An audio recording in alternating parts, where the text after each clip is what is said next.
hey, give me your money and I'm gonna make you a lot of money, way more than you will make on your own, making mistakes left and right.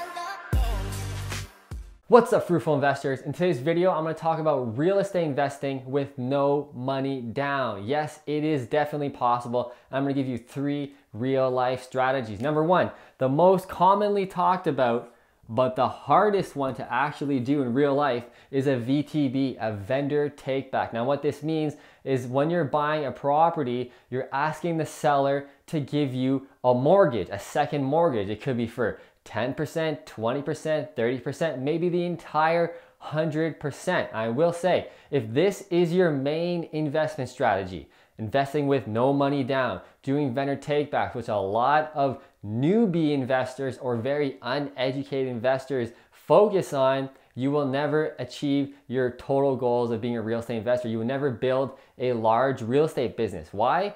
These deals are so rare, a needle in a haystack, especially here in Kitchener-Waterloo, Ontario, and Canada in general. The market here in Canada and where I'm from, Kitchener-Waterloo, Toronto area, is very, very hot, and to find these deals is so rare. Definitely possible, but very rare. That's why I'm saying if your entire investment strategy is based on getting a vendor take back, no money down mortgage, you are going to be waiting a long, long time. You're going to be missing out on a ton of deals if this is your main focus. Now let me show you a quick example of how this works.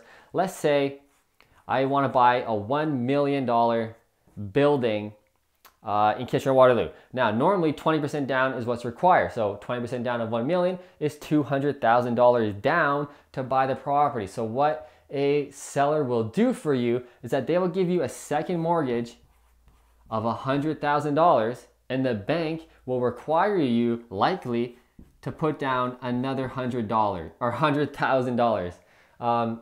So that's the thing. So it's not even really zero down a lot of the times. Why? The banks here in Canada want you, the buyer, to have some skin in the game, to give you an incentive not to screw the bank, not to foreclose or not to go bankrupt and lose the property. They want you to feel some pain should you miss mortgage payments and they have to take the property from you. So they want you to have some skin in the game. Minimum 10% from what I know from a lot of the banks. So even if the seller will give you 10% of the 20% down payment, they want you to put down a minimum of 10% as well. Now, you can do the zero down vendor take back, like I said, if they will give you all of the 1 million, the entire purchase price, which I said is so rare. Who would do that, honestly? But there are some sellers out there who will do 100% vendor take back. That's what I'm saying. That's your main strategy.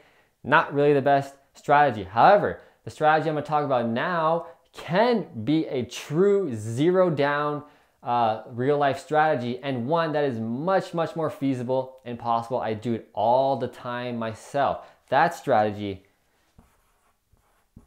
is using partners. So you want your partners to bring all the money to the deal. For example, my partnerships are structured where my partners put up all of the money to buy, renovate, closing costs, land transfer tax, all the money involved in that whole deal to make it happen. And they also have to qualify for the mortgage in their name. Reason why? I own too much real estate and the banks will not give me a residential mortgage anymore. It doesn't matter how well my properties are cash flowing. They're doing very well. There's a ton of equity in the properties. My income is well with my jobs and businesses. It doesn't matter how well the portfolio is. Once you reach a certain point and you have a lot of real estate, they will no longer lend you residential mortgages because they think you're too risky, which makes no sense, but welcome to Canada. However, in the commercial space, multifamily, 6 units and up, the rules are completely different and you can pretty much get an unlimited amount of mortgages as long as you can prove the property is making money, that you are a savvy investor, that you've had success in the past. You will get a mortgage if you have the down payment. Residential mortgages, single family, or 5 units below, no, doesn't matter. The rules are completely different. They still focus on credit rating, job income, expenses, yada, yada, yada, and much, much harder. That's why you want to do partners, especially if you're buying single family properties. you really want to focus on attracting partners. I talk a lot about this on my channel of how to get partners and how to have people who are willing to give you all the money, because a lot of people think, how is that possible? Why would anybody give you all the money and qualify for the mortgage in their name?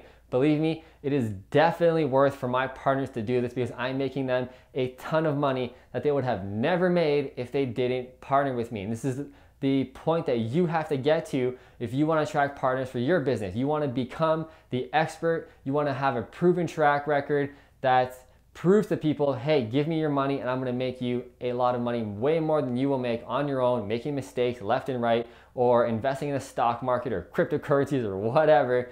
Real estate is the place to be, and I'm your choice. That's the point where you want to get to, because this is a true 100% zero down real estate purchasing, okay?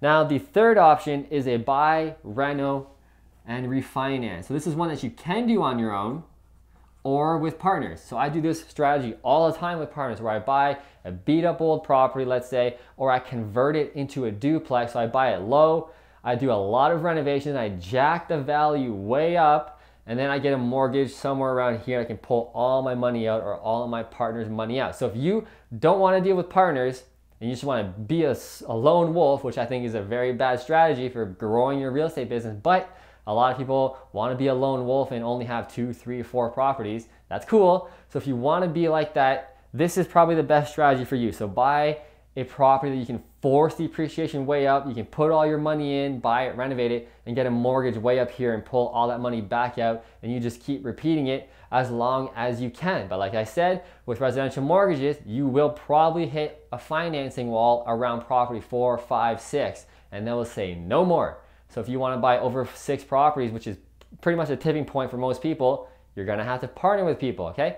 So these are the 3 strategies, real life strategies that I'm using every single day with partners and clients to have zero down purchases in real estate. If you like this video, if you learned anything, please click like right below over here. And to get access to my 12 free video course series, you can get access to that by clicking below, and I will show you how to invest in real estate from A to Z and everything in between. And if you want to find out more about my real estate investing apprenticeship program, about how we can partner together and I can be your one-on-one coach, you can find out about that by clicking right about here. I will see you in the next video.